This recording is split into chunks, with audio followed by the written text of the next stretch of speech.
நம்முடைய முதுகெலும்பு அடுக்குகளும் அதன் ஊடாக செல்லக்கூடிய ஸ்பைனல் கார்டு எனப்படக்கூடிய தண்டுவடமும் தான் நம்முடைய உடலின் அத்தனை அசைவுகளுக்குமான அடிப்படையான அங்க அமைப்பாக இருக்கின்றது. ஏனென்றால் நம்முடைய உள்ளுறுப்புகளுக்கும் கை கால்கள் உள்ளிட்ட நம்முடைய அங்கங்களுக்குமான மூளையிலிருந்து வரக்கூடிய செயல் கட்டளைகள் இந்த முதுகெலும்பு அடுக்குகளின் வழியாகவே தண்டுவடத்தின் மூலமாக வந்து சேருகின்றது. இந்த தகவல் தொடர்பில் தவறுகளோ தடைகளோ ஏற்படுமாயின் உடல் அங்கங்கள் மரத்து போதல், மலம் சிறுநீர் உள்ளிட்ட கழிவு நீக்கங்களில் கட்டுப்பாடற்ற தன்மைகள், பல்வேறு விதமான பாலியல் குறைபாடுகள், நம்முடைய பொதுவான அசைவுகளிலேயே ஒரு ஒழுங்கும் கட்டுப்பாடும் இல்லாத, அதாவது உடல் மன ஒருங்கிணைப்பு இல்லாத தன்மைகள் என பக்கவாதம் வரை கூட பல பிரச்சனைகளை அது ஏற்படுத்திவிடக்கூடும். எனவே முதுகெலும்பு கட்டமைப்பின் ஆரோக்கியமான இயக்கத்திற்கான உயிரோட்டம் முறையாகவும் முழுமையாகவும் எப்போதும் இருந்து கொண்டிருப்பதை நாம் உறுதி செய்தவர்களாக இருக்க வேண்டும். எப்போதுமே போதுமான தண்ணீர் அருந்தி கொள்ளுதல், நம்முடைய இரவு தூக்கத்தை ஒவ்வொரு நாளும் முறையாக பேணிக்கொள்ளுதல், தினமும் தலைக்கு குளித்தல், பழங்கள் காய்கறிகள் மற்றும் இதர வைட்டமின்கள் மற்றும் தாதுச்சத்துக்கள் நிறைவாக உள்ள உணவுகளை அன்றாடம் நம்முடைய உணவுகளில் சேர்த்து கொள்ளுதல் போன்ற முக்கியமான பழக்கங்கள் நம்முடைய உடலின் நீர் சக்தியில் பற்றாக்குறைகள் இல்லாமல் பாதுகாக்கும்.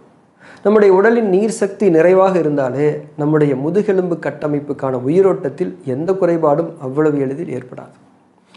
நம்முடைய முதுகெலும்பு கட்டமைப்பின் ஆரோக்கியத்தை பொறுத்தவரை நாம் கவனம் கொடுக்க வேண்டியது அதன் எலும்பு அடுக்குகளின் சீரான ஒழுங்கமைவு, அதாவது அலைன்மெண்ட் ஆர்டர்.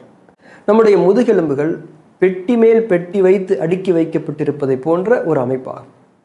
நம்முடைய பல்வேறு விதமான அசைவுகளுக்கு ஏற்ப அவைகள் இடம்பெயர்ந்து மீண்டும் அதனுடைய அசல் இருப்பிடத்திற்கு திரும்பிவிட வேண்டும். இது மிக துல்லியமாக நடைபெற வேண்டிய ஒரு நுட்பமான எலும்பியக்கமாகும். ஆனால் ஒவ்வொரு நாளும் நின்றல், நடத்தல், அமர்தல், படுத்தல், பளு தூக்குதல் போன்றவற்றில் நாம் செய்யக்கூடிய ஒழுங்கற்ற முறையற்ற இருக்கை நிலைகளும் அசைவுகளும் நம்முடைய முதுகெலும்புகளின் அடுக்குகள் அதனுடைய சரியான இருப்பிடத்தில் சீராக நிலை பெறுவதில் பிரச்சனைகளை ஏற்படுத்தும். இதனால் நான் முன்னர் சொன்ன பல்வேறு பிரச்சனைகள் நமக்குள் தோன்றி வளருவதற்கு வாய்ப்புகள் உருவாகிவிடும். எனவே எப்போதும் நம்முடைய அசைவுகளில் ஒழுங்கான தன்மைகளை விழிப்புணர்வுடன் நாம் பேணிக்கொள்ள வேண்டும். ஆனால் இந்த அவசர உலகத்தில் நம்மால் அதனை எல்லா நேரங்களிலும் சரியாக செய்ய முடிவதில்லை. எனவே மொத்தமாக நம்முடைய முதுகெலும்பு கட்டமைப்பின் ஒழுங்கிற்கும் ஆரோக்கியத்திற்கும் நாம் சில சிறப்பு செயல்முறைகளை பயிற்சிகளை செய்ய வேண்டியது அவசியமானதாகும். அதில் மிக முக்கியமானது தான் நடை செய்தலாகும். வாக்கிங் போவது அல்லது நம்முடைய உடல் தன்மைக்கு ஏற்றவாறான யோக ஆசன பயிற்சிகளை நாள்தோறும் செய்து வர வேண்டும்.